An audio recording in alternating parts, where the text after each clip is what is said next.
시험 한번 시켜보려던 미국 여교사. 그런데 그날 교실은 충격과 침묵으로 발칵 뒤집혔습니다. 단 3분. 한국 소녀는 조롱의 문제를 풀었고 결국 가장 큰 충격을 받은 건 그녀 자신이었죠. 도대체 무슨 일이 있었던 걸까요? 이야기가 궁금하시다면 구독과 좋아요로 감동 비행기를 함께 띄워주세요. 저는 한지민이라고 합니다. 15살에 미국 시애틀 외곽의 고등학교로 전학 왔죠. 한국에서는 그저 평범한 중학생이었던 제가 이곳에선 조용한 아시안 소년이 되었습니다. 첫날부터 느꼈어요. 모든 것이 달랐습니다. 교실의 분위기, 수업 방식, 그리고 무엇보다 학생들의 태도가요. 한국에선 밤늦게까지 문제집을 풀던 제가 이곳에선 특이한 아이가 되었죠. 지민, 네가 새로 온 학생이지. 자기소개 좀 해볼래? 제니퍼 선생님의 말에 저는 고개만 살짝 끄덕였습니다. 영어로 말하는 것이 여전히 어색했거든요. 교실 안을 둘러보니 호기심 어린 시선들이 저를 향해 있었습니다. 그 시선들이 곧 무관심으로 바뀌는 데는 오래 걸리지 않았어요. 안녕하세요. 저는 한국에서 왔습니다. 짧은 인사가 전부였죠. 더 말하고 싶었지만 목이 메었습니다. 제 인사가 끝나자마자 교실은 다시 시끌벅적해졌어요. 아무도 저에게 관심이 없었습니다. 그게 편했어요. 첫 수학 시험 날이었습니다. 문제지를 받자마자 알아봤죠. 한국에서 이미 풀어본 유형이었습니다. 서울의 학원에서 밤마다 반복해서 풀던 그 문제들과 다를 게 없었어요. 30분 만에 모든 문제를 풀고 제출했습니다. 벌써 다 풀었니, 지민? 제니퍼 선생님의 표정이 의아해 보였지만 저는 그저 조용히 고개를 끄덕였습니다. 제 주변 학생들은 아직 첫 페이지를 풀고 있었죠. 결과는 만점이었습니다. 놀라운 일은 아니었어요. 다음 시험도, 그 다음 시험도 만점이었습니다. 그때부터였을까요? 교실의 이상한 분위기가 감돌기 시작했습니다. 어떻게 매번 만점을 받을 수 있지?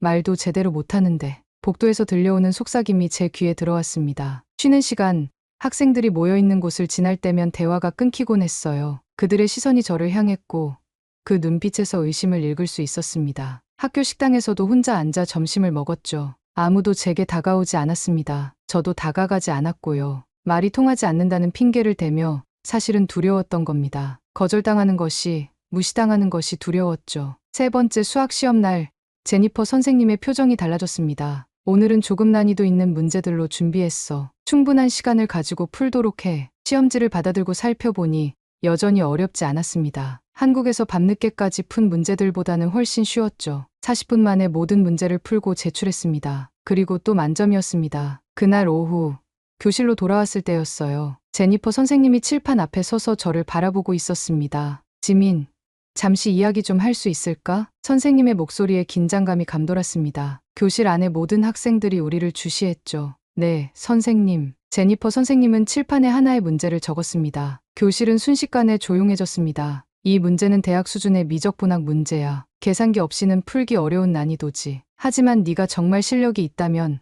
한번 풀어볼래? 선생님의 말에 교실 뒤편에서 키득거리는 소리가 들렸습니다. 제 등 뒤로 차가운 기운이 흘러내렸어요. 깨달았습니다. 모두가 저를 의심하고 있었던 거예요. 컨닝했다고요. 칠판에 적힌 문제를 바라보았습니다. 익숙했어요. 서울에서 학원 선생님이 가르쳐 주셨던 그 방법이 떠올랐습니다. 심호흡을 하고 천천히 자리에서 일어났습니다. 해보겠습니다, 선생님. 제 발걸음이 칠판을 향해 움직이기 시작했습니다. 그리고 그때 저는 결심했어요. 더 이상 숨지 않겠다고. 제 진짜 모습을 보여주겠다고. 칠판 앞으로 걸어가는 동안 발바닥이 바닥에 달라붙는 느낌이었습니다. 교실 뒤편에서 속삭이는 소리가 들렸어요. 저 아시안, 컨닝한 거 들통날 거야. 이번엔 도망 못 치겠네. 이런 말들이 제 귀에 들어왔지만 신경 쓰지 않으려 했습니다. 분필을 들고 칠판 앞에 섰을 때 심장이 미친 듯이 뛰었어요. 하지만 겉으로는 태연한 척했죠. 숨을 깊게 들이마시고 문제를 다시 한번 읽었습니다. 복잡해 보이는 미적분 문제였지만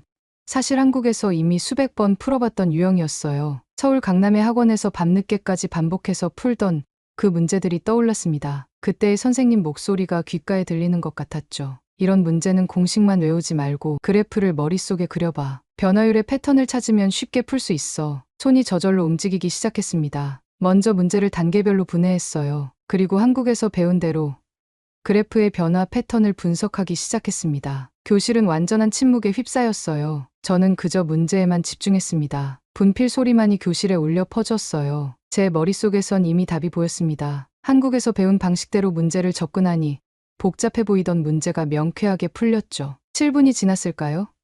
마지막 등호를 그리고 답을 동그라미 쳤습니다. 뒤돌아보니 교실 전체가 놀란 표정이었어요. 제니퍼 선생님의 입은 살짝 벌어져 있었고 눈은 칠판에 적힌 풀이 과정을 따라가고 있었습니다. 그때까지도 저는 제가 특별하다고 생각하지 않았어요. 그저 한국에서 당연하게 배웠던 것들을 보여준 것뿐이었죠. 이건 말도 안 돼. 제니퍼 선생님이 중얼거렸습니다. 선생님은 칠판에 적힌 풀이 과정을 손가락으로 짚으며 하나하나 확인했어요. 그리고 마지막 답을 보고는 고개를 끄덕였습니다. 정확해. 하지만 이 풀이 방법은 우리가 가르치는 방식과 달라. 저는 그제서야 제가 한 일이 특별하다는 것을 깨달았습니다. 미국에서는 이런 방식으로 가르치지 않는다는 거죠. 조금 당황스러웠지만 용기를 내어 말했습니다. 서울에선 이건 중2 수준이에요. 교실에 웅성거림이 퍼져나갔어요. 누군가는 말도 안 돼라고 중얼거렸고 다른 학생들은 놀란 표정으로 서로를 바라보았습니다. 제니퍼 선생님은 계속해서 칠판의 풀이를 살펴보며 고개를 끄덕였어요. 이 풀이 방식 어디서 배웠니? 한국의 학원에서요. 매일 밤 10시까지 수업을 들었습니다. 학생들 사이에서 놀라는 소리가 들렸습니다. 미국의 친구들에게는 상상할 수 없는 일정이었을 테니까요. 제니퍼 선생님은 깊은 생각에 잠긴 듯 했어요. 그래서 너는 매 시험마다 만점을 받았구나. 선생님의 목소리에는 이제 의심보다는 놀라움이 가득했습니다. 그리고 그 말 속에는 미안함도 느껴졌어요. 저를 의심했던 것에 대한 미안함이었겠죠. 한국에서는 이런 문제를 매일 풀었거든요. 교실로 돌아가는 길. 이제는 다른 학생들의 시선이 달라져 있었습니다. 의심과 질투가 아닌 놀라움과 호기심이 담긴 눈빛이었어요. 몇몇 학생들은 저를 뚫어지게 바라봤고 일부는 작은 미소를 지었습니다. 그날 수업이 끝나고 교실을 나설 때 한 학생이 제게 다가왔어요. 저기, 진짜 그런 문제를 중학교 때부터 풀었어? 처음으로 누군가가 제게 말을 걸어왔습니다. 영어로 대답하는 것이 여전히 어색했지만 최대한 또렷하게 말했어요. 네, 한국에서는 보통이에요. 학원에서 선행학습을 많이 하거든요. 그 학생은 고개를 절레절레 흔들며 놀라워했습니다. 와, 그럼 너 천재 아니야? 여기서는 우리보다 몇 년은 앞서 있는 거잖아. 저는 웃으며 고개를 저었습니다. 천재가 아니었어요. 그저 한국의 교육 시스템에서 자란 평범한 학생일 뿐이었죠. 하지만 그날부터 저는 더 이상 조용한 아시안 소년이 아니었습니다. 뭔가 달라졌어요. 하굣길에 제니퍼 선생님이 저를 불러 세웠습니다. 지민, 잠깐 시간 있니? 선생님의 표정은 진지했지만 아까와는 달리 적대적이지 않았어요. 네, 선생님. 내일 교무실로 와줄래? 몇 가지 더 이야기하고 싶은 게 있어. 가슴이 철렁 내려앉았습니다. 뭔가 잘못했나? 여전히 의심받는 건가? 온갖 생각이 머릿속을 스쳐 지나갔어요. 하지만 이제 더 이상 숨지 않겠다고 다짐했습니다. 진실은 언제나 이긴다고 어머니가 항상 말씀하셨으니까요. 네, 내일 찾아뵙겠습니다. 집으로 돌아가는 버스 안에서 창밖을 바라보며 생각했습니다. 오늘 하루가 제 미국 생활의 전환점이 될 것 같다는 생각이 들었어요. 그리고 그 예감은 정확했습니다. 다음 날 아침, 가슴이 쿵쿵 뛰는 걸 느끼며 교무실로 향했습니다. 문을 두드리고 들어서자 제니퍼 선생님이 책상 위에 수북이 쌓인 제 시험지들을 놓고 있었어요. 선생님 옆에는 과학 담당 패터슨 선생님도 계셨습니다. 앉으렴, 지민. 의자에 앉으니 두 분의 시선이 저를 향했습니다. 제니퍼 선생님이 먼저 입을 열었어요. 어제 네가 푼 문제, 정말 놀라웠어. 사실 나도 처음엔 계산기 없이는 풀기 힘든 문제라고 생각했거든. 살짝 웃으며 고개를 끄덕였습니다. 선생님은 제 시험지들을 하나씩 넘겨보았어요. 이건 절대 혼자 풀 수 없는 난이도야. 적어도 미국 교육 시스템에서는. 그 말에 패터슨 선생님이 끼어들었습니다. 요즘 MIT나 하버드에서도 한국식 수학법을 배우고 있다던데 특히 패턴 인식과 그래프 접근법은 우리가 배울 점이 많다고 하더군. 제니퍼 선생님은 잠시 생각에 잠기더니 저를 바라봤어요. 지민, 솔직히 말해줘. 어떻게 공부했니?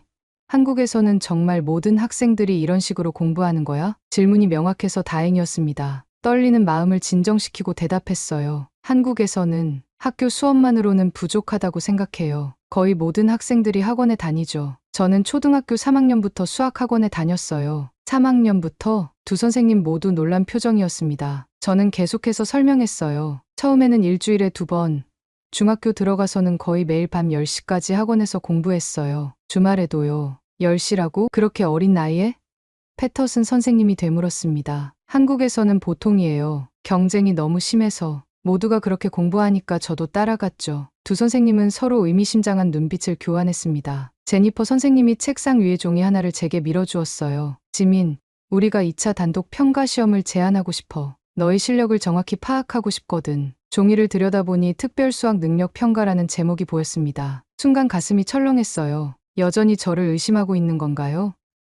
이건 컨닝 의심 때문인가요? 솔직하게 물었습니다. 제니퍼 선생님의 표정이 순간 당황스러워 보였어요. 그런 건 아니야. 어제 네가 보여준 실력이 정말 놀라웠어. 우리는 너의 능력을 제대로 평가해서 적절한 교육 과정을 제공하고 싶은 거야. 말은 그렇게 했지만 선생님의 눈빛에서 여전히 작은 의심이 느껴졌습니다. 아마 확신하고 싶은 거겠죠. 저는 그걸 이해했어요. 평가는 언제인가요? 이번 주 금요일, 방과 후에 90분 동안 진행될 거야. 여러 유형의 문제들이 출제될 거고 2명의 감독관이 있을 거야. 고개를 끄덕이며 종이를 접어 가방에 넣었습니다. 패터슨 선생님이 덧붙였어요. 걱정하지 마, 지민. 이건 너의 능력을 인정하기 위한 과정이야. 통과하면 좋은 기회가 생길 수도 있어. 교무실을 나서려는데 제니퍼 선생님이 마지막으로 말했습니다. 지민, 너 같은 학생을 만난 건 처음이야. 정말 기대되는구나. 그 말에 작은 미소가 제 입가에 번졌습니다. 처음으로 누군가가 제 능력을 인정해주는 것 같았거든요. 복도를 걸으며 생각했습니다. 또 시험인가? 이번엔 도망치지 않겠어요. 학교가 끝나고 집으로 돌아와 어머니께 오늘 있었던 일을 말씀드렸습니다. 식당에서 늦게까지 일하시는 어머니는 제 이야기를 듣고 잠시 걱정스러운 표정을 지으셨어요. 지민아, 혹시 무슨 문제라도 있니? 아니에요, 엄마. 오히려 기회예요. 제 실력을 제대로 보여줄 수 있는 기회예요. 어머니는 제 어깨를 꼭 잡으셨습니다. 그래, 우리 아들 잘할 수 있어. 한국에서 얼마나 열심히 공부했는지 나는 알아. 여기서도 내 진가를 보여줘. 그날 밤 책상에 앉아 한국에서 가져온 문제집들을 펼쳤습니다. 특별 평가를 위해 다시 공부할 필요는 없었지만 오랜만에 문제들을 복습하고 싶었어요. 형광펜으로 중요한 부분에 밑줄을 그으며 머릿속으로 풀이 과정을 되짚었습니다. 창밖을 바라보니 시애틀의 밤하늘이 보였어요. 한국과는 다른 하늘이지만 같은 별들이 빛나고 있었습니다. 마음속으로 다짐했어요. 이번 기회를 통해 제 진짜 모습을 보여주겠어요. 한국에서의 그 모든 노력들이 헛되지 않았다는 걸 증명할게요. 금요일이 다가올수록 긴장은 커져갔지만 동시에 이상한 설렘도 느껴졌습니다. 처음으로 제 능력을 제대로 인정받을 수 있는 기회였으니까요. 그리고 이 시험이 제 미국 생활에 어떤 변화를 가져올지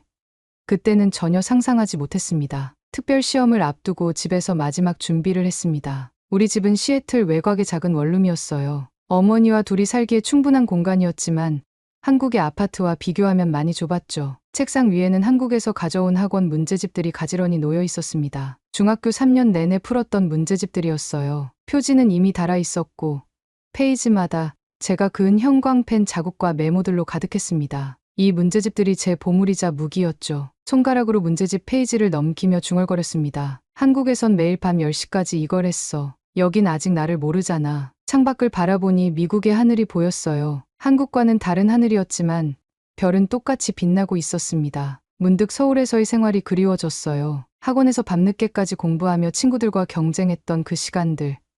힘들었지만 나름대로 익숙했던 그 일상이 말이죠. 어머니는 근처 한인 식당에서 일하셨습니다. 매일 아침 일찍 나가서 밤늦게 돌아오셨어요. 그날도 어머니는 아직 돌아오지 않으셨습니다. 냉장고에 붙어있는 쪽지를 봤어요. 지민아, 오늘도 늦을 거야. 냉장고에 김치찌개 데워 먹어. 시험 잘 봐. 엄마가. 가슴이 따뜻해졌습니다. 어머니는 항상 제가 잘할 거라고 믿어주셨어요. 한국에서도 미국에서도 변함없이. 책상으로 돌아와 수학 문제집을 다시 펼쳤습니다. 내일 시험에 나올 만한 문제들을 예상하며 몇 가지 풀이법을 정리했어요. 사실 불안하진 않았습니다. 이미 수천 번 풀어본 유형들이었으니까요. 한국의 입시 지옥이 이런 순간을 위해 나를 준비시켰구나. 쓴웃음이 나왔습니다. 한국에서는 이런 공부가 당연했지만 여기서는 제가 특별해 보이는 게 아이러니했어요. 새벽 1시 현관문이 열리는 소리가 들렸습니다. 어머니가 돌아오신 거죠. 피곤해 지친 발걸음 소리가 부엌까지 이어졌어요. 아직 안 자고 있었니? 어머니의 목소리에는 걱정이 묻어 있었습니다. 저는 고개를 끄덕였어요. 내일 특별 시험이 있어서요. 마지막으로 복습하고 있었어요. 어머니는 제 옆에 앉으셨습니다. 손은 식당 일로 거칠어져 있었지만 그 손길은 여전히 따뜻했어요. 지민아, 너무 무리하지 마. 여기는 한국이 아니야. 알아요, 엄마. 하지만 이번 시험은 중요해요. 제가 정말 어떤 사람인지 보여줄 수 있는 기회니까요. 어머니는 잠시 침묵하시더니 제 이마에 키스하셨습니다. 우리 아들은 항상 특별했어. 한국에서도 여기서도 그냥 내 페이스대로 하렴. 어머니의 말씀에 용기가 났어요. 맞아요. 저는 이미 준비되어 있었습니다. 한국에서의 그 모든 노력들이 지금의 저를 만들어냈으니까요. 고마워요, 엄마. 이제 자러 갈게요. 침대에 누워 생각했습니다. 내일이면 모든 게 달라질 거예요. 더 이상 조용한 아시안 유학생이 아닌 진짜 제 모습을 보여줄 수 있을 테니까요. 아침이 밝았습니다. 평소보다 일찍 일어나 샤워를 하고 제니퍼 선생님이 추천해 주셨던 문제들을 한 번 더 훑어봤어요. 모두 익숙한 유형이었습니다. 학교에 도착하자 평소와 다른 시선들이 느껴졌어요. 소문이 퍼진 모양이었습니다. 한국에서 온 그 조용한 아이가 특별 시험을 본데 수업 시간 내내 집중하기 어려웠습니다. 마음은 이미 방과 후의 특별 시험에 가 있었으니까요. 마지막 수업종이 울리고 다른 학생들이 하교할 때 저는 지정된 교실로 향했어요. 교실 문을 열자 제니퍼 선생님과 패터슨 선생님, 그리고 낯선 한 분이 더 계셨습니다. 아마도 교육청에서 오신 분 같았어요. 지민, 들어오렴. 준비됐니? 제니퍼 선생님의 목소리에는 기대감이 묻어 있었습니다. 저는 고개를 끄덕이며 자리에 앉았어요. 준비됐습니다. 시험이 시작되었습니다. 처음 문제지를 받았을 때 순간 당황했어요. 예상했던 것보다 훨씬 높은 난이도였거든요. 미국 고등학교 수학 범위를 넘어선 문제들이었습니다. 90분 동안 최대한 많은 문제를 풀어보세요. 계산기는 사용할 수 없습니다. 제니퍼 선생님의 설명을 듣고 나서야 깨달았어요. 이건 단순한 실력 확인이 아니라 제 한계를 시험하는 거였습니다. 심호흡을 하고 문제에 집중했어요. 첫 번째 문제는 복잡한 미분 방정식이었습니다. 미국에서는 대학 과정이겠지만 한국에서는 고등학교 특목반에서 이미 다뤘던 내용이었어요. 하지만 접근법이 달랐습니다. 미분을 공식에 대입하는 일반적인 방식 대신 한국에서 배운 그래프 해석 방식으로 접근했어요. 그래프의 기울기 변화를 시각화하면서 풀어나갔습니다. 펜이 종이 위를 빠르게 움직였어요. 옆에서 지켜보던 패터슨 선생님이 제니퍼 선생님에게 속삭이는 소리가 들렸습니다. 저 접근법 완전히 다르군. 제니퍼 선생님은 손으로 입을 가리며 놀란 표정이었어요. 우리가 가르친 방식과 전혀 다른데 효율은 2배야. 두 분의 대화는 제 집중을 흐트러뜨리지 못했습니다. 이미 문제 속으로 깊이 빠져들었으니까요. 두 번째 문제는 복잡한 방정식 시스템이었어요. 여기서도 한국식 접근법을 사용했습니다. 방정식을 단순히 풀어나가는 대신 패턴을 찾아 규칙화하는 방식으로 접근했어요. 한국의 학원에서 밤늦게까지 반복해서 풀었던 그 방식이었습니다. 30분이 지났을 때 이미 절반 이상의 문제를 풀어낸 상태였어요. 감독관들의 표정이 점점 놀라움으로 바뀌어 갔습니다. 특히 교육청에서 오신 분은 계속해서 메모를 하고 계셨어요. 무슨 내용일까 궁금했지만 집중을 흐트러뜨릴 수 없었습니다. 문제마다 다른 접근법을 사용했어요.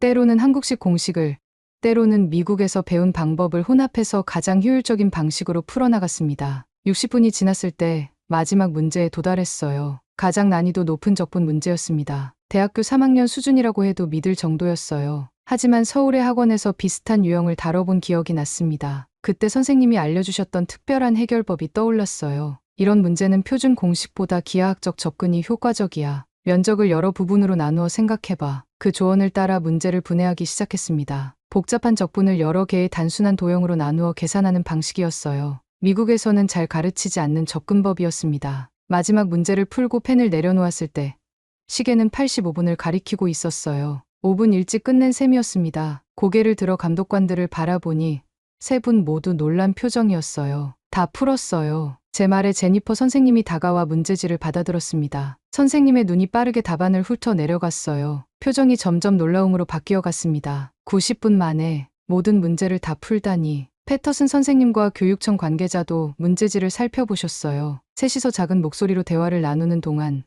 저는 조용히 앉아 있었습니다. 지민. 제니퍼 선생님이 다시 제게 다가왔어요. 네가 어떻게 이런 문제들을 풀 수 있는지 설명해 줄 수 있을까? 저는 잠시 생각하다가 솔직하게 대답했습니다. 한국에서는 정답보다 생각하는 방식을 배웁니다. 문제마다 최적의 접근법이 있어요. 그걸 찾는 훈련을 많이 했죠. 제 말에 교육청 관계자가 고개를 끄덕이셨습니다. 흥미롭군요. 미국 교육은 주로 공식과 절차에 중점을 두는데 당신은 문제 해결 자체에 집중하는 것 같아요. 네, 한국에서는 문제를 풀 때 여러 각도에서 접근하는 법을 배워요. 때로는 대입식으로, 때로는 그래프로, 때로는 기하학적으로요. 셋은 다시 작은 목소리로 대화를 나누기 시작했습니다. 몇 분 후, 제니퍼 선생님이 다시 제게 말했어요. 지민, 오늘 정말 놀라운 모습을 보여줬어. 우리는 교무회의를 소집해서 이 결과에 대해 논의할 예정이야. 교장 선생님께도 보고될 거고 불안한 마음이 들었습니다. 무슨 뜻일까요? 문제라도 있는 걸까요? 혹시 제가 뭔가 잘못했나요? 제니퍼 선생님은 미소를 지으며 고개를 저었어요. 전혀. 오히려 너무 잘한 거지. 지민, 넌 정말 특별한 학생이야. 우리가 어떻게 너의 재능을 더 발전시켜 줄 수 있을지 고민 중이야. 그제서야 안도의 한숨이 나왔습니다. 제 실력을 인정받은 거였어요. 그동안의 의심과 오해가 씻겨 나가는 기분이었습니다. 감사합니다, 선생님. 교실을 나서면서 가슴이 벅차올랐어요. 처음으로 제 진짜 모습을 보여줬고, 그것이 인정받았다는 사실이 믿기지 않았습니다. 집으로 향하는 버스 안에서 창밖을 바라보며 생각했어요. 엄마, 드디어 해냈어요. 우리가 한국에서 그토록 노력했던 이유를 이제 알 것 같아요. 그날 밤, 어머니께 시험에 대해 이야기했습니다. 어머니는 제 머리를 쓰다듬으며 환하게 웃으셨어요. 우리 아들이 한국의 자랑을 세계에 보여준 거구나. 그 말이 제 가슴에 오래도록 남았습니다. 특별시험 이후 학교에서의 제 위치가 완전히 달라졌습니다. 복도를 지나갈 때마다 다른 학생들이 저를 향해 미소 짓거나 인사를 건넸어요. 더 이상 조용한 아시안 소년이 아닌 수학 천재로 불리기 시작했습니다. 일주일 후 교장실로 불려갔어요. 가슴이 쿵쿵 뛰었지만 이번엔 두려움보다는 기대감이 더 컸습니다. 문을 열고 들어서자 교장 선생님과 제니퍼 선생님, 그리고 처음 보는 여성분이 앉아 계셨어요. 지민, 들어오렴. 교장 선생님이 따뜻하게 맞이해 주셨습니다. 자리에 앉자 교장 선생님이 그 여성분을 소개했어요. 이분은 킹카운티 교육청의 리사 토머슨 박사야. 특별히 너를 만나보고 싶어 하셨단다. 리사 박사님은 환한 미소를 지으며 악수를 청하셨습니다. 지민, 드디어 만나게 되어 반가워요. 당신의 특별 시험 결과는 정말 인상적이었어요. 긴장한 채로 악수를 했습니다. 교장 선생님이 본론으로 들어갔어요. 지민, 우리가 너를 부른 이유는 다음 달에 열리는 교육혁신 페어에 너를 발표자로 추천하고 싶어서야. 놀라움에 눈이 커졌습니다. 발표자라고요? 제가요? 교육 페어요? 리사 박사님이 설명해 주셨습니다. 매년 시애틀에서 열리는 교육 컨퍼런스예요. 전국에서 교육 관계자들이 모여 혁신적인 교육 방법을 공유하는 자리죠. 올해는 글로벌 교육 시스템의 장점이 주제인데 지민 학생이 한국식 수학 교육에 대해 발표해 주면 좋겠어요. 심장이 더 빠르게 뛰기 시작했습니다. 전국 규모의 컨퍼런스에서 발표라니 상상도 못했던 일이었어요. 제가 발표요? 영어로요? 제니퍼 선생님이 웃으며 말했습니다. 걱정 마, 지민. 우리가 발표 준비를 도와줄 거야. 네가 한국에서 배운 수학적 사고법을 미국 교육에 어떻게 접목할 수 있을지 이야기하면 돼. 리사 박사님이 덧붙였어요. 이건 큰 기회야, 지민. 네가 가진 지식을 공유하면서 다른 학생들에게도 도움을 줄 수 있어. 잠시 생각에 잠겼습니다. 발표는 무섭지만 한국의 교육 방식을 미국에 소개한다는 생각은 흥미로웠어요. 그동안 제가 배워온 것들이 가치 있다는 의미였으니까요. 해보겠습니다. 주제는 한국식 수학 사고법이 미국에 주는 시사점으로 하면 어떨까요? 세 분 모두 밝게 웃으셨습니다. 리사 박사님이 열정적으로 고개를 끄덕이셨어요. 완벽해요. 교육 페어는 3주 후에 열립니다. 그때까지 발표 자료를 준비해 주세요. 그날부터 제 일상은 바빠졌습니다. 학교 수업을 마치고 나면 제니퍼 선생님과 함께 발표 자료를 준비했어요. 한국의 수학 교육 방식, 다양한 문제 해결 접근법, 패턴 인식 기법 등을 설명하는 자료를 만들었습니다. 제니퍼 선생님은 제 발표 연습을 도와주셨어요. 처음엔 영어로 긴 발표를 하는 게 너무 어색했지만 연습할수록 자신감이 생겼습니다. 지민, 네가 그동안 얼마나 성장했는지 보니 정말 놀랍구나. 첫날에는 거의 말도 안 했잖아. 선생님의 말씀에 쑥스러운 미소가 지어졌어요. 선생님 덕분이에요. 그리고 이제 숨기지 않기로 했으니까요. 발표 준비 소식이 학교에 퍼지자 다른 학생들도 관심을 보이기 시작했습니다. 몇몇 친구들은 제 연습 발표를 들어보겠다고 자원하기도 했어요. 처음으로 미국에서 진짜 친구들이 생기는 것 같았습니다. 발표 전날 밤, 어머니와 함께 저녁을 먹으며 대화를 나눴어요. 평소보다 일찍 퇴근하신 어머니는 제 발표 연습을 들어보셨습니다. 지민아, 네가 이렇게 훌륭한 발표를 준비할 줄은 몰랐구나.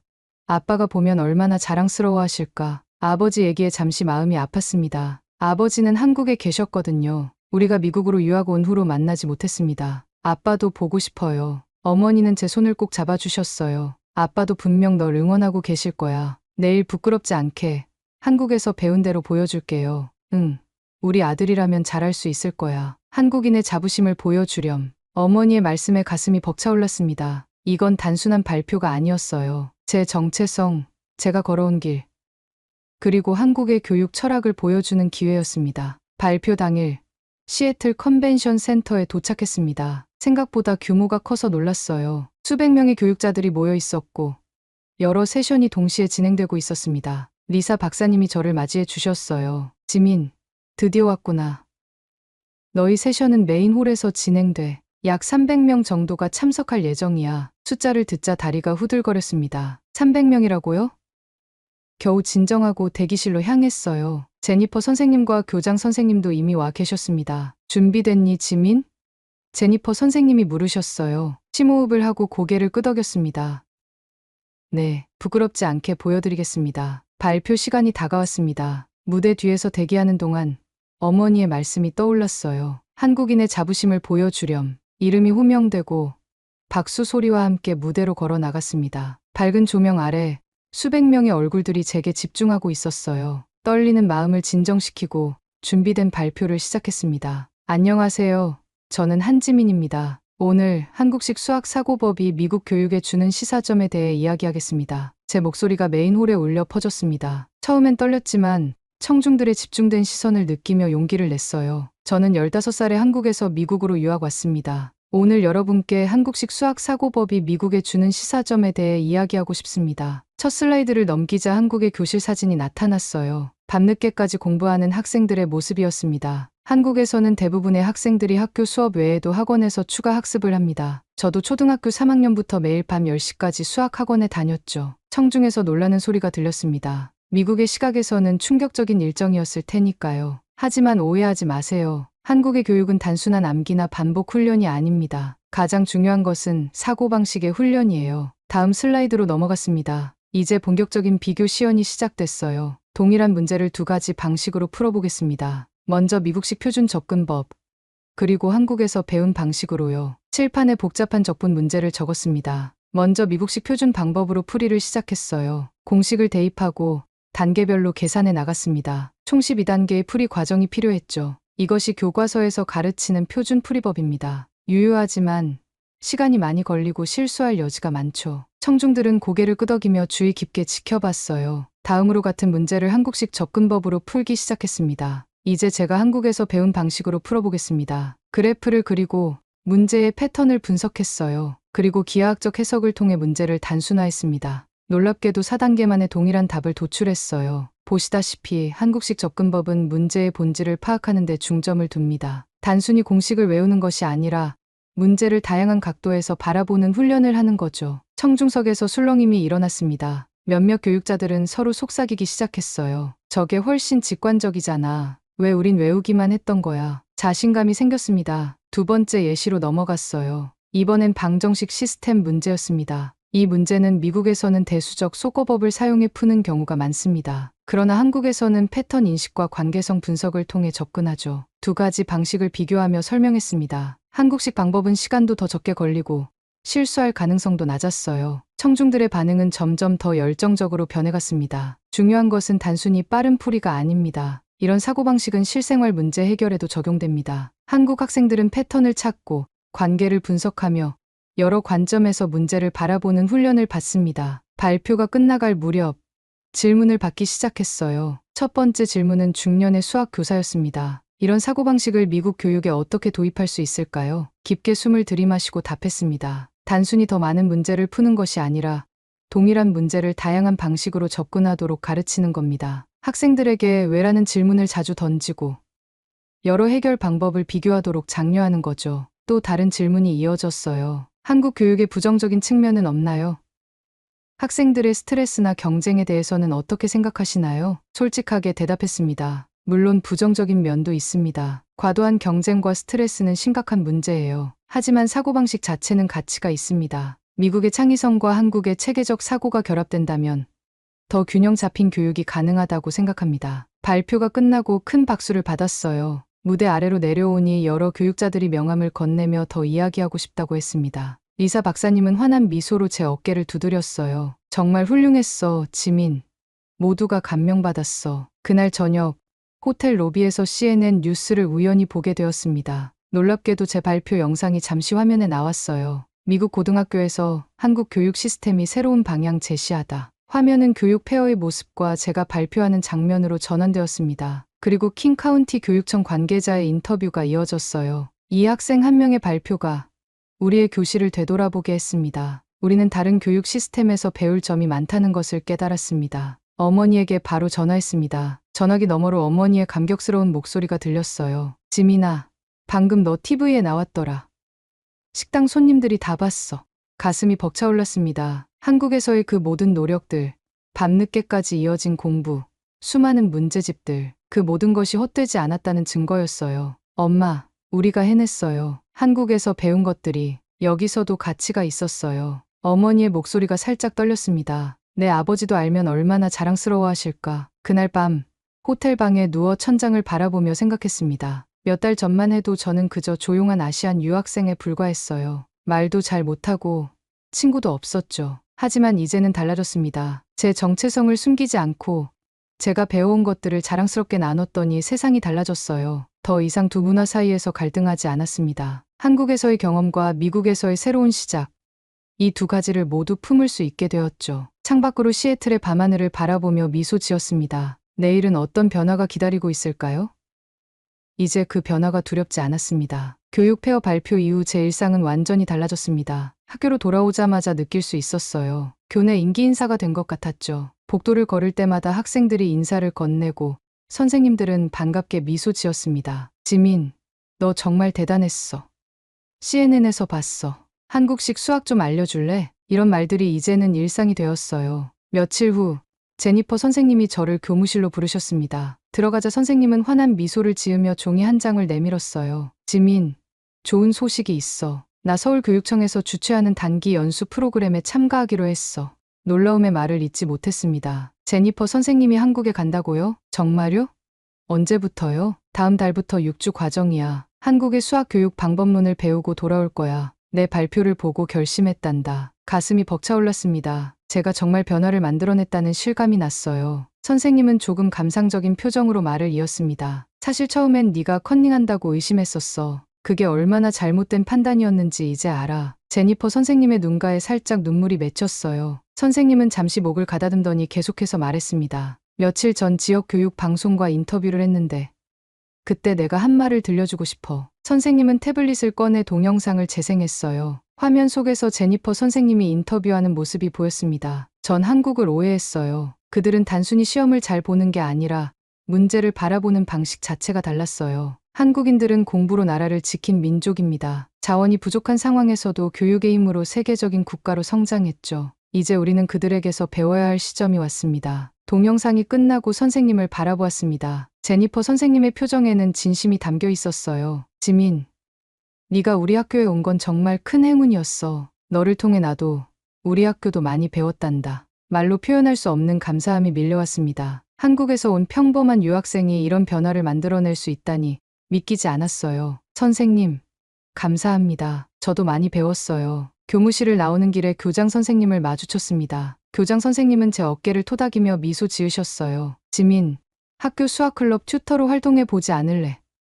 많은 학생들이 너에게 배우고 싶어 하는구나. 순간 당황했지만 곧 기쁜 마음으로 수락했습니다. 네, 기꺼이 하겠습니다. 다음 주부터 방과 후 수학클럽 튜터 활동을 시작했어요. 처음엔 10명 정도였던 학생들이 점점 늘어나 30명까지 되었습니다. 놀랍게도 처음에 저를 조롱하던 학생들도 이제는 클럽에 참여하게 되었어요. 지민, 이 문제 좀 도와줄래? 쌤, 이 공식 어떻게 기억하는 게 좋을까요? 이제는 다들 저를 쌤이라고 부르기 시작했습니다. 처음 듣는 순간 얼굴이 화끈거렸지만 점차 그 호칭이 자랑스럽게 느껴졌어요. 제가 알고 있는 지식을 다른 이들과 나눌 수 있다는 사실이 기뻤습니다. 한국에서는 이렇게 접근해요. 공식을 외우는 것보다 문제의 패턴을 파악하는 게 중요해요. 학생들은 열심히 필기하며 제 설명을 들었습니다. 그들의 눈빛에서 호기심과 열정이 느껴졌어요. 예전에 저를 의심하고 멀리하던 그 눈빛들이 이제는 존경과 관심으로 바뀌었습니다. 어느 날 리사 박사님이 다시 학교를 방문하셨어요. 수학클럽 활동을 지켜보시더니 감탄하셨습니다. 지민,